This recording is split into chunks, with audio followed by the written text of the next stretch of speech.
শুভ সকাল বন্ধুরা, কেমন আছো তোমরা সবাই? আশা করি ভালো আছো আর আমরাও ভালো আছি। তোমাদের সবাইকে শুভ নববর্ষের অনেক শুভেচ্ছা। তো সকালবেলায় ঘুম দিয়ে উঠেই সর্বপ্রথম চলে আসলাম ঠাকুরের ফুলগুলো তুলতে। আর গাছে এই ফুলগুলো একদমই তুলতে ইচ্ছা করে না, তো দেখতেই পেলে অনেক ফুল শুকিয়েও গেছে। তো ভাবলাম আজকের দিনে একটু এই ফুলগুলো তুলে ঠাকুরকে দেওয়াই যাক।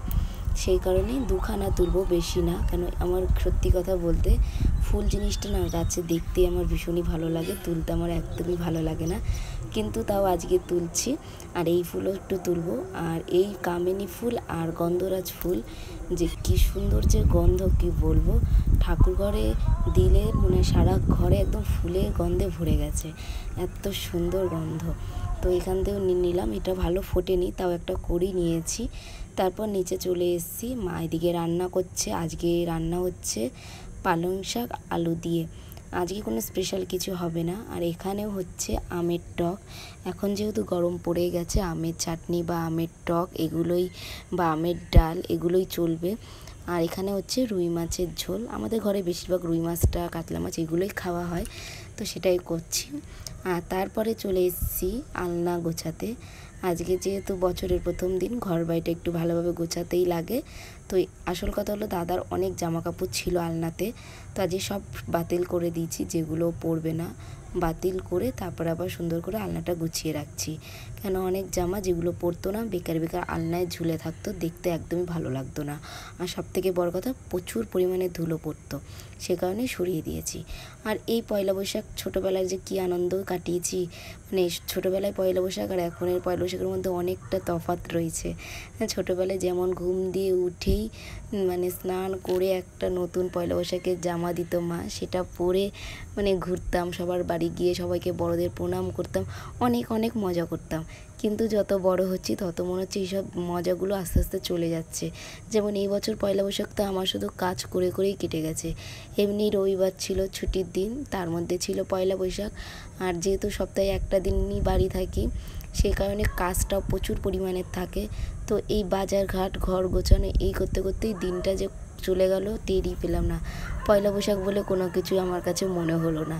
তারপর চলে আসলাম দেখো বিছানাটা গোছাতে, মানে চাদরটা চেঞ্জ করে দিলাম। এটা আমি প্রত্যেক রবিবারই করি। আর সেই পয়লা বৈশাখ উপলক্ষে কিছুই না, প্রত্যেক রোববারেই করে থাকি। আর পয়লা বৈশাখ উপলক্ষে কোনো স্পেশাল কিছু নেই, আর কোথাও বেরোবোও না, বাড়িতেই থাকবো।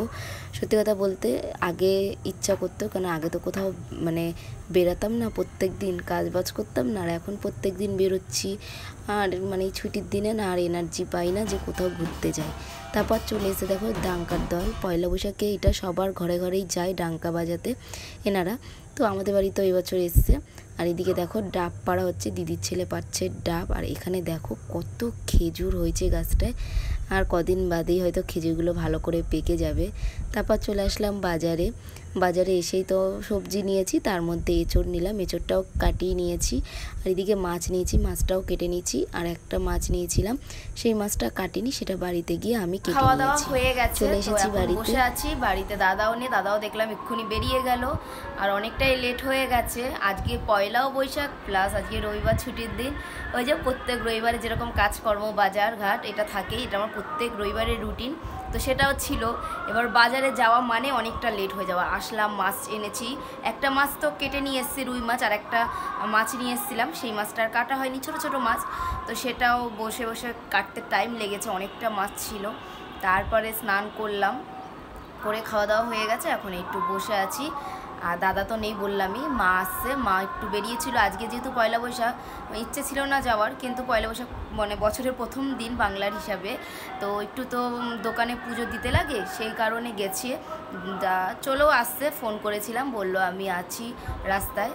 আর আমাদের পাশে এখানে হচ্ছে কীর্তন, মানে প্রত্যেক বছর পয়লা বৈশাখের দিন থেকে এই কীর্তনটা চালু হয়, বেশ 4-5 দিন থাকবে, তারপরে খাওয়া দাওয়া সব কিছু হয়। তো এই জন্য এখানে এইভাবে গান চলছে, কদিন এই গানটাই শোনা যাবে, আর কিছু করার নেই। আর সকালবেলা তো দেখলেই ডাঙ্কার দল এসছে, এটাও প্রত্যেক বছর পয়লা বৈশাখের দিন সবার বাড়ি বাড়ি এইভাবে ডাঙ্কার দল ঢুকে একটু ডাঙ্কা বাজিয়ে সবাই বেরিয়ে আসে, সবার বাড়ি বাড়ি যায়। তারপরে এমনি কিছু করতে হয় না, যদি ইচ্ছা হয় একটু খৈমিরা। আর আমরা তো ভাবিনি যে আমাদের বাড়িতে আসবে, কেন আমাদের এখানে অনেকটা ভেতরের দিকে আমাদের এই ঘর, তো এসেছে এই হলো, কেন আমাদের আশেপাশে সেরকম ঘর নেই। তাও দেখলাম সকালবেলা এসে, আর লাইটটা কেমন করলো, মনে হয় কারেন্ট চলে যেতে পারে কি জানি। তো এখন এই যে কীর্তন শুনবো ঘরে বসে বসে, যতই জানলা দিই না কেন সেই আওয়াজ আসছে। আর দিদিও আসবে আমাদের বাড়িতে। আর এই যে আমার পয়লা বৈশাখের জামা, নাইটিও একটা নিয়েছি, কিন্তু এই জামাটা একটু পরলাম, যেহেতু পয়লা বৈশাখের উপলক্ষে নিয়েছি, কোথাও বেরোবো না, যে বাড়িই থাকবো। তো ভাবলাম একটু পরি, তার কিছুক্ষণ পর মানে কিছুক্ষণ পরে থাকবো, তারপর হয়তো সন্ধ্যেবেলার দিকে খুলে নাইটিটা পরে নেবো। কেন বেশিক্ষণ এই জামা পরে থাকতে আমার একদম ভালো লাগে না, ঘরের মধ্যে আমার নাইটিটাই ঠিক আছে। তো চলো বন্ধুরা, ভিডিওটি দেখতে থাকো। তো এখন বাজে সন্ধ্যে 7টা, চলে এসেছি ছাদে, গাছগুলোতে একটু জল দেব। আর এত পরিমাণে রোদ্দুরের তেজ যে মনে হচ্ছে কতদিন আমি গাছে জল দিইনি, পুরো গাছের গোড়া একদম মানে মাটি শুকিয়ে একদম ফেটে গেছে, এতটা মানে রোদ্দুরের তেজ। তো ভালো করে গাছগুলোকে একদম স্নান করে দিচ্ছি বেশি বেশি জল দিয়ে, যাতে গাছগুলো একটু ঠান্ডা থাকে সেই কারণে। আর এই যে এই গাছটা হলো মোরগ ঝুঁটি ফুল। তারপর চলে আসলাম নিচে, এসে একটু চানাচুর মুড়ি মাখবো। দিদি এসছে, দিদির ছেলে মেয়েও এসছে, তো সবাই মিলে একটু চানাচুর মুড়ি খাবো। মাও তো চলে এসছে, তো সেজন্য একটু চানাচুর মুড়ি মাখছি। সব চানাচুর দিয়ে দিচ্ছি, অনেকটা আছে তো। খাবি আচার, খাবি তো? 5 মিশালি আচার, কিন্তু লোভ লাগছে। এই যে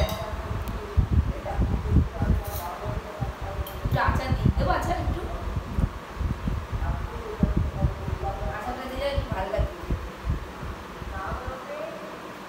দিদি এসছে চানাচুর নিয়ে, একটা তরমুজ নিয়ে, অতিথি তো ওর জন্য এত নিয়ে এসছে খাওয়া, তাদের একটু চানাচুর নিয়ে মাখাচ্ছে। চানাচুর নিয়ে এসছে তাই চানাচুর, তরমুজটাও কাটবো, অতটা তরমুজ নিয়ে এসছে।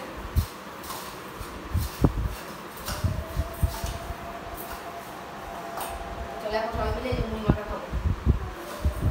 মানুষ চানাচুর নিয়ে এসছে, তাই সেটা দিয়ে মাখানো হলো। আবার চানাচুর করে ঠান্ডা করার জন্য তরমুজও নিয়ে এসেছে আরেকজন। ওরা মনে একটু সুস্থ থাকে না, কি আনছে একটু, শুধু হাত চলে আর পা চলে। আমার দাদা বিস্কুট নিয়ে এসছে এখানে, দেখতে পাচ্ছি অনেকগুলো, সবই খুব ভালো খেতে এই বিস্কুটগুলো, আমার খুব ভালো লাগে, সেই কারণে দাদা আজকে বেরিয়েছিল তাই নিয়ে এসছে রাত্রেবেলায়। তাই এগুলো এখন সব কৌটোর মধ্যে ঢেলে ঢেলে রেখে দেবো, মানে পুরো ঢালবো না, শুধু প্যাকেট প্যাকেট করা আছে, প্যাকেট দিয়ে খুলে খুলে শুধু নিয়ে রেখে দেবো। এই যে প্যাকেট করা ঢেলে তারপরে ভাত খাবো। দাদা গেছে জল আনতে। আসল কথা বলবো, দাদা কেন বিস্কুটগুলো এনেছে, ও আজকে জল নিয়ে আসেনি, ওই কারণে নিয়ে এসেছে। এটা হলো ঘুষ। রান্নাবান্না কিছুই নেই, সকালে তো রান্না করেছিল সেগুলোই রয়ে গেছে, তারপরেই মুড়ি চানাচুর খেয়েছি, বেশিক্ষণও হয়নি। তো ভাবছি বসে না থেকে বিস্কুটগুলো নিয়ে এসছে সেগুলো সব কৌটে ঢেলে রাখি, তো সেটাই করছি। কেননা আজ গুছিয়ে না রাখলে কালকের দিন আবার বেরিয়ে যাব, তো যেন সব কিছু সুন্দর করে আবার গুছিয়ে কৌটো ভরে রাখছি। তো আজকের মতন ভিডিওটি এখানেই এন্ড করছি। সারাদিনটা কীভাবে কাটালাম সেটাই তোমাদেরকে শেয়ার করলাম। তো তোমাদের সঙ্গে দেখা হবে নেক্সট একটি ব্লগে, ততক্ষণে তোমরা খুব ভালো থেকো, সুস্থ থেকো, টাটা, গুড নাইট।